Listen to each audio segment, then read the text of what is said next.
There wasn't a ton of changes in this Oregon coaching staff, but there was one significant change.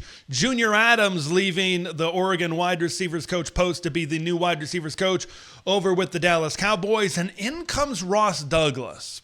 When we saw Ross come in, we saw his age, we saw kind of his track record, saw he coached with the New England Patriots. He's got that Patriot way under Bill Belichick over there. And then we saw what that offense was able to do at Syracuse, and you put it all together and like, oh, this appears to be another really, really good young coaching hire by Dan Lanning. And I think that this is going to be yet another, indeed, it's going to be proven to be another really good young coaching hire by the Danimal in charge of this program. But we didn't really know that much about Ross, right? We're just kind of connecting. There's different dots out there, and we're connecting them and maybe making a conjecture of what we believe Ross Douglas will be. Tuesday, he stepped in front of the media for the very first time. We heard from Ross Douglas for the very first time. And when I heard him speak, he oozed confidence. He was oozing with that self-assurance. They talked about it on the Aughts and Audibles podcast, the 24/7 podcast for the Oregon Ducks, and they use that same term, self-assurance. Like he was asked a question that says, hey, do you think that you're going to receive a little bit of a recruiting boost, hey, having that O certainly on your chest? And he's like, well, yeah, I guess, but I believe in what I can do. I know that I have an elite ability, right? And he believed in himself. He had that dog in him, as some people certainly say out there as well. He talked about the job interview process as well. He's like, hey, I knew when I got an interview, I was going to get the job. Like, you love to see that mentality. You love to see that. Like when you look at Junior Adams, a little bit different. He had maybe that quiet leadership, a little bit of that quiet confidence to him. It's a little bit of a different story right now with Ross Douglas. And, you know, when a new position coach comes into a room, I think it's a reset of sorts.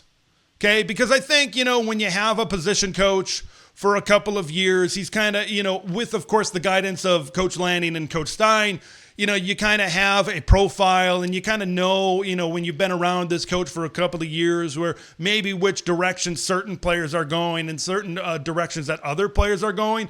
When you bring in a new voice, when you bring in a new mind into this room, I think it's a reset. And I think that this is a big opportunity for a lot of guys in this room. There was one soundbite from Tuesday that oozes confidence and talks about opportunity and really ties in with what the blueprint could be for this Ducks offense in 2025. Proud of what we were able to accomplish at Syracuse. You know, you just look at the kids we had in the room. You know, Kyle McCord, he kind of got dumped to the wayside at Ohio State after they lost to Michigan. And he was a guy who kind of went through the transfer portal process and didn't really have a home. And he had a home at Syracuse. And then the guys who I inherited in my room, it was a bunch of guys who were counted out, doubted, underappreciated, and really didn't have career statistics like Jackson Meeks when he first he spent 3 years at Georgia. He had like 10 catches, 132 yards. Trevor Pena, he was at Syracuse for 4 years, had 20 catches, 270 yards or something like that. But, you know, those guys, they stayed down, they trusted the plan, they put the work in, and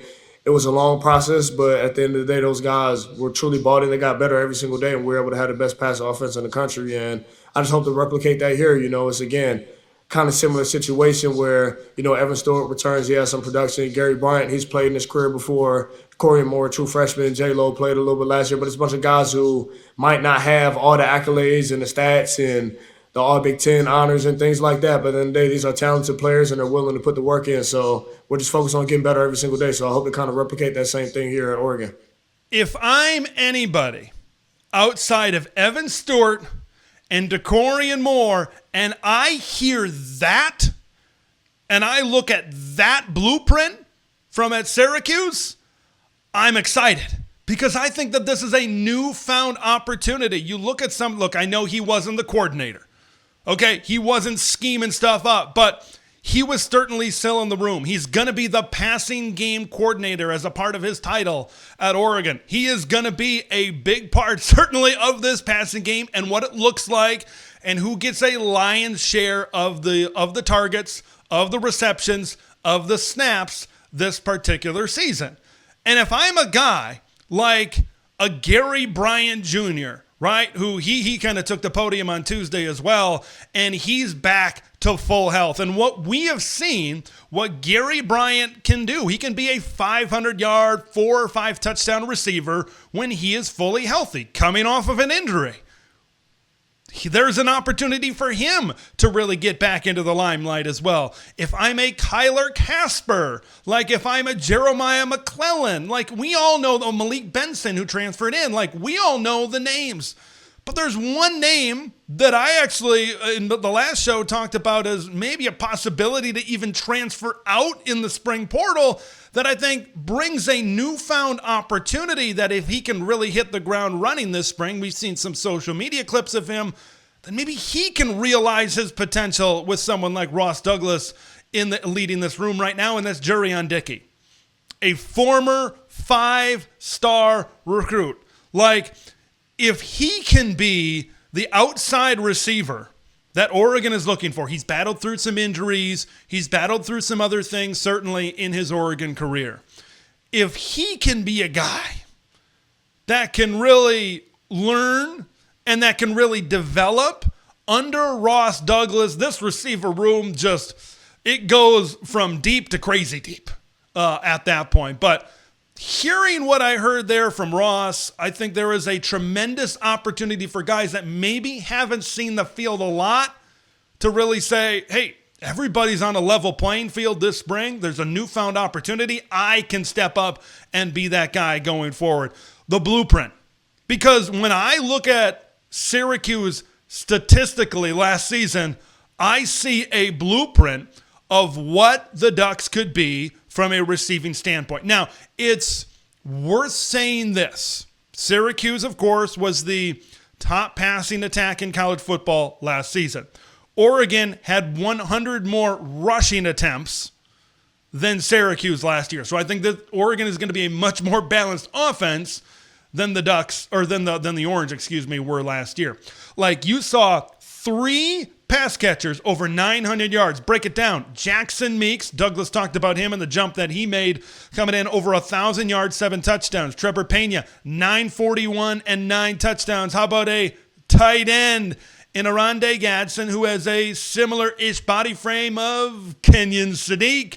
He had 934 yards and 7 touchdowns.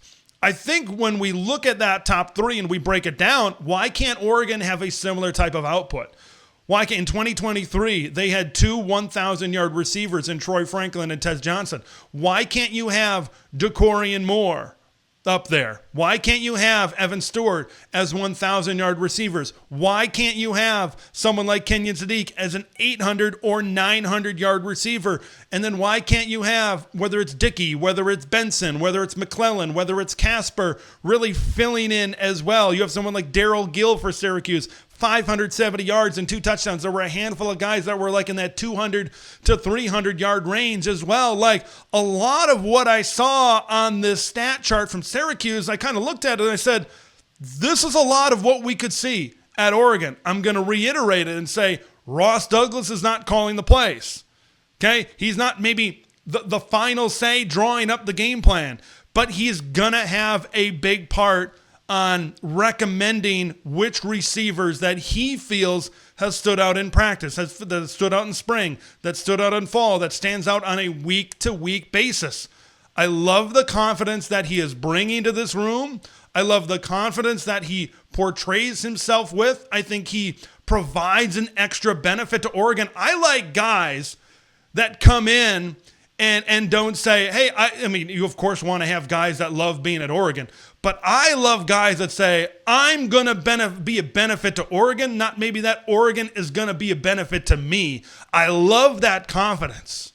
I love that self-assurance that those type of coaches certainly have. This is something very intriguing to keep an eye on. I'm all on the Ross Douglas train, baby.